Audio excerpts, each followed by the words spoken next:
Welcome to the Gaslec podcast, and thank you very much indeed for listening, guys. This is episode 51, which is one more week to go until our first birthday here at the podcast. And about 99% of podcasts never make it this far. So I'm super excited. We pushed on with it. I said at the beginning, I'm going to carry on with the podcast and we're going to be answering listeners' questions. On those bits and pieces and helping the DIYers and the new people coming into the industry as well. And personally for me as well, I've grown a lot from explaining stuff and getting stuff over from where I was until I am now. So it's actually helping me personally, as well as I'll giving you a bit of information as well, and hopefully helping some people out there as well with their journey within the plumbing industry. But first of all, before we get into the topics, I'm going to tell my friend Sean here to tell you a bit about what we do the podcast. Thank you for listening to another Gaslec podcast, the show to help DIYers, new people into the industry, and those who are wanting to expand their knowledge. Each week we'll pick a topic and go into details. And with special guests and listeners' questions answered, we will look forward to some of the conversations. So let's get back to the show. Right there, guys. So what we've been up to last week, obviously we just had the bank holiday weekend. I'm recording this on Tuesday the 22nd at 10 past 5 in the morning. So I was busy all weekend doing some fun stuff. And I got back I've been away with my wife on holiday. And we got on a cruise from Croatia from Malta. I got on a cruise ship at Malta and then done Croatia, 3 stops in Croatia and then come back again. We landed Thursday evening. There's some stuff that I put up on social media that's open for everyone to have a look at, some pictures and stuff. So I got done to that. So the business is obviously, I've not really been in the business. So I've been looking at, as I do, I can't sort of step away completely from everything that's going on. A bit of a problem maybe that I've got, I don't know. But just sort of, being there in contact for the team and seeing what's going on and, giving a little bit of help and support where I can, where I would normally be if I was at work, but doing my best remotely from a cruise ship or from a different country. So we had, I've got a couple of facts and figures about the cruise ship from a plumbing point of view, which is quite interesting. I've done a little tour of the ship. But first of all, I just want to go on to a couple of things about some plumbing stuff that did come in from last week. And it's not the first time we've come across this stuff. So if you're having water mains works done and they're digging up the street in your digging up the road in your street, and your neighbouring roads. Now, if we've got some old water mains that are being replaced, so these are like old cast iron, they're being replaced for like the blue plastic. And you'll see like the water vans that are parked up rather than the gas vans or the utility vans when they're actually doing the road works. If we then start to see that, we need to start being a bit mindful because we've got in the toilets, and this is the biggest probably the call that we get, is that there's a tiny little hole that fills up the toilet system after you flush it. Now that is about the size of a pinprick, and the water comes through slowly. That's why your water system doesn't fill up in half a second or a second really rapidly and goes bang and the valve turns off. It fills up slowly and then the ball valve or the float valve turns the water off. That's why the toilets work as they work. So when we get this problems where if we're dislodging any bits of dirt in the water system, it'll come through. Typically what's happened is you flush the toilet, you've got no water, all of a sudden it's not filling up at all. You go to the kitchen tap, it doesn't work. Now what the issue then is that when the water does come back on, the first thing to start filling with the water to go through will be the toilet. And that's the worst place that first bit of dirty water should go to. Really, we want to open up like an outside tap.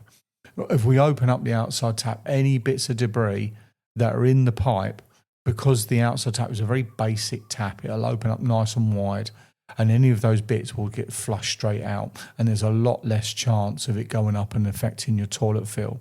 And what will actually happen is your toilet won't fill. So it'll drip and it'll take absolutely forever because a microscopic part, just the tiniest of flakes, the size of a pinhead, has made its way through and then got to the outlet of the valve. And now it's not filling at all. And then that's when we start getting problems and callbacks on stuff there. And you can get that if you've got some old iron pipes in your house and you turn your water meter, your stopcock off in your house, you're dislodging that old bit of steel pipe there and it's full of rust inside. And you get the little bits of flake that start moving and coming through. So just be mindful of that. If you've got any of that stuff going on, open up, even if it's just your kitchen tap. Get that open nice and wide and then flush a few litres through. And that could save you the problem and the heartache and the headache of toilets that don't fill. And of course, if they don't fill up, the easiest way to flush a toilet is with a bucket. Because that's all it is. You've got 6 litres of water typically inside your water cistern. Fill up a bucket and then just tip it down the pan. Most people have got a bath or a shower in the same area as the toilet and then just fill it up and then just have it on standby on the side and just manually flush it until you get it sorted.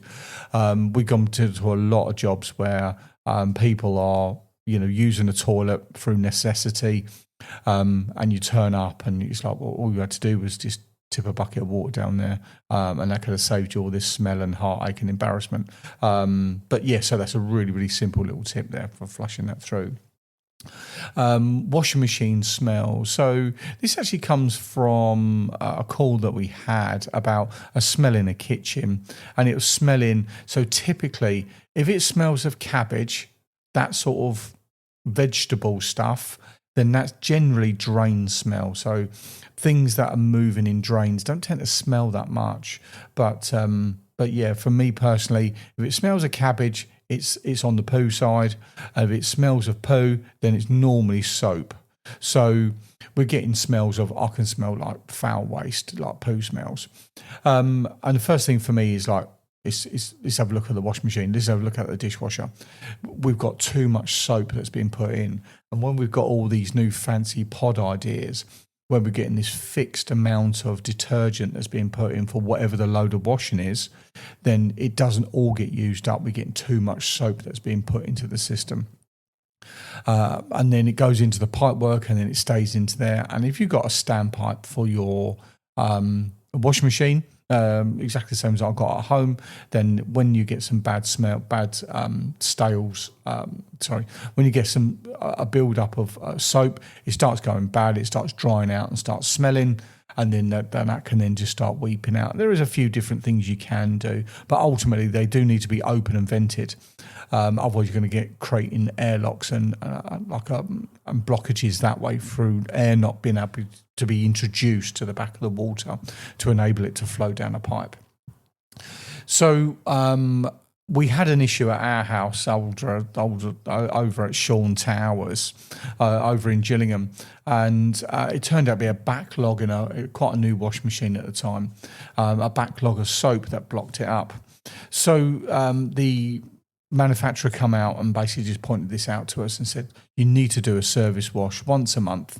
So on the first of every single calendar month, just to keep it nice and simple, we have written down on the calendar in the kitchen, do a service wash in the kitchen, on the washing machine. So all we do there is we turn it on to maximum temperature, and our washing machine will go to 90 degrees, and we turn that on with no soap, no clothes in it, and it'll just go through its service wash there, and it'll put loads and loads of hot water through the soap dispenser, through the machine, but ultimately it puts fresh water, which has got no soap in it from being added, through the discharge pipe, down into the standpipe, and then through the trap and back out. And where it is nice and hot, it's like 90 degrees coming out of the machine. As it's passing through, then that will then start breaking down the soap and then touching pens, as I've got here in the office. That then actually we've had no more smells and no more issues with the washing machine ever since.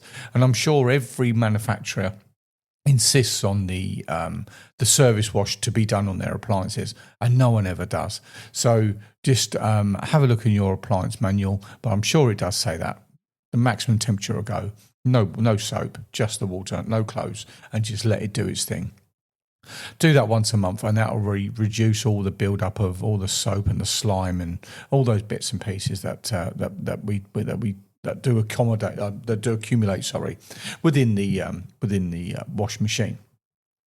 So I've been on holiday. So we got on a cruise. It's actually a good value cruise. Actually, we didn't realise when we booked it up that it was actually in the Easter holidays, which ain't a problem. Yeah, we've got our kids are now grown up, but there was a lot of children on the boat, which is great to see, all running around and enjoying themselves. And we got on at Malta, and then we went up to 3 places up in Croatia and then come back again. I've got some bits on my Facebook that's of the pictures of my holiday and stuff like that I've shared out there.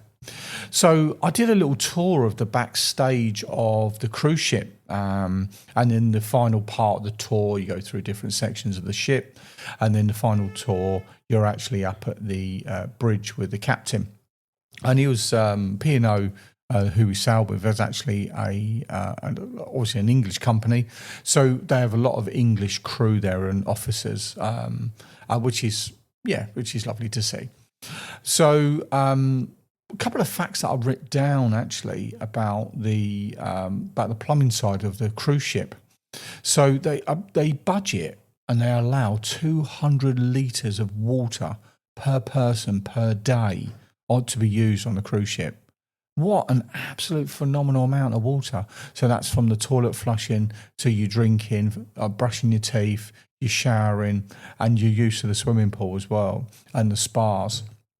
And I just couldn't get over the amount of water, 200 litres each.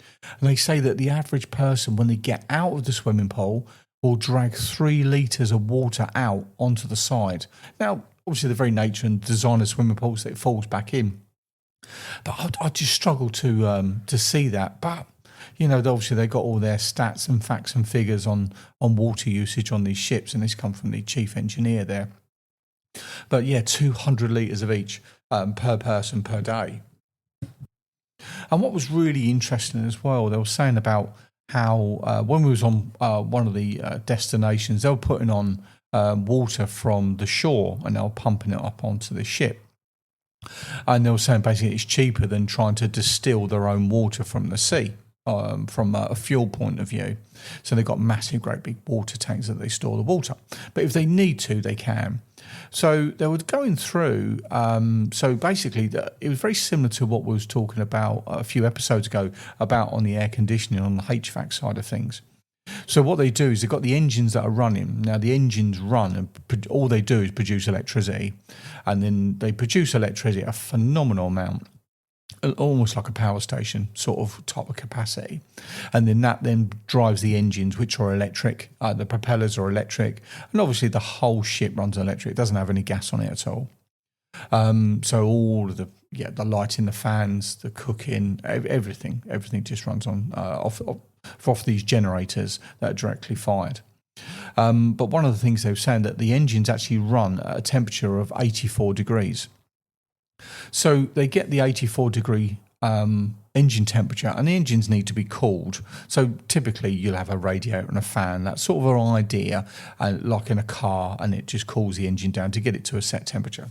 But what they do is they pump the water around the engine, and that comes out at 84 degrees.